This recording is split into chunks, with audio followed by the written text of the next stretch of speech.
دعا کو چې ربه مونږ نور د داسې امتحانونو نه بچ که ربه ډېر پرله پسې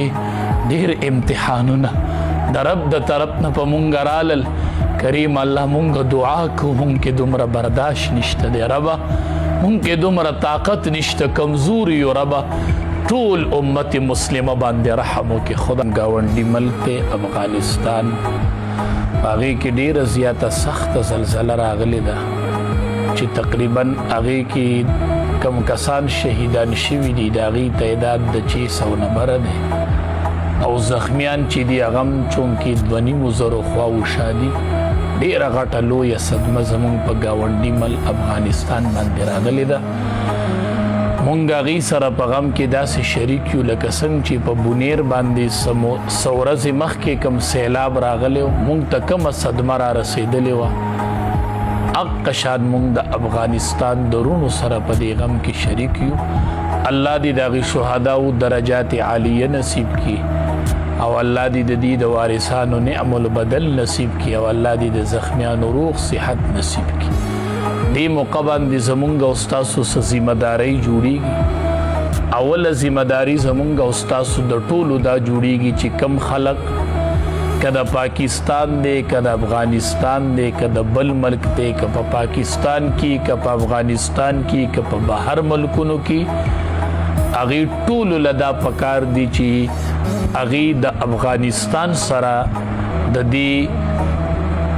کم متاثرین چې دي د هغې سره په دې موقع باندې امداد وکړي چې څومره وس د چا کېږي او په څه طریقه باندې دې ته تعاون رسولی شي د هر ملک چې په هر ځای کې چې د دې سره خپل تعاون دې ته ورسوي هغې ته د تعاون ډېر سخت ضرورت دی بل زمونږ د ملک چې کم صاحب اقتدار خلک دی چا لاسو کې چې حکومت دی د حکومت مشران دي د هغې په حضور کې دا درخواست دی چې هغې کې ډېر زیات زخمیان دي او ډېر په یو مشکل حالت کې دي د چا په غېږو کې پراته دي او د زنکدن حالت شروع دی نو د صاحب اقتدار او د حکومت چې کم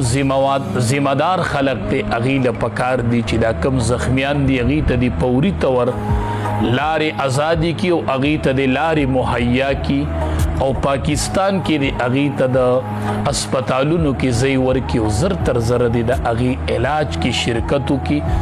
دا خپل صاحب اقتدار خلکو ته وایم چې دا تاسو دپاره یوه موقع ده حدیث قدسي دی رب العالمین وایي که ما ګورئ زه د غمزده او د غمزپلو خلکو سره د مصیبت زده خلکو سره به ما عمومی الله اقتدار درکړی دی الله وس درکړی دی دا یوه موقع ده دا زخمیان ځان ته رانږدې کوي دې ته لارې کولاو کوي دې له پاکستان کې ځای ورکوي او د دې علاج او معالجه وکوي چې د دې د پریاد بره ونه خیږي حدیث مبارک کې راځي د ملک د بادشاه نه د ملک د مشرانو نه به رب العالمین یو تپوس کوي چې ما تاسو له اختیار درکړی دې دپاره مې درکړی چې د خلقو د ځمکې د خلقو پریاد ما ته راونه رسي ای صاحب اقتدار خلقو د وس خاوندانو تاسو ته درخواست کوم چې د دې مصیبت زده د دې زخمیانو دا پریاد اسمان ته ونه خیږي دې دپاره عصري جوړې شي د دې دپاره حوصله جوړ شي او دې له یوه موقع ورکوي په دې موقع باندې چې د چا څومره وس کېدلی شي څومره وس چې د چام کېدلی شي دې موقع کې خپله حاضري یقیني کوي هغې ته خپل تعاون ورسوئ د هغې سره یو مرسته وکړئ ډېر مشکل حالت کې دي او موږ به دا دعا کوو چې ربه آیا نن غمزده زړونه چې افغانستان کې دي ربه زړونه یې خوږ دي بېګا به اوده کېدل د شپې اوده سهار خبر نه اوده په اوده پاتې شوي دي ربه اوده په اوده پاتې دي ربه ډېر غمزده خلق دی ربه موږ باندې رحم وکړي کریم الله موږ باندې رحم وکړي الله په تمام امت مسلمه باندې رحم وکړي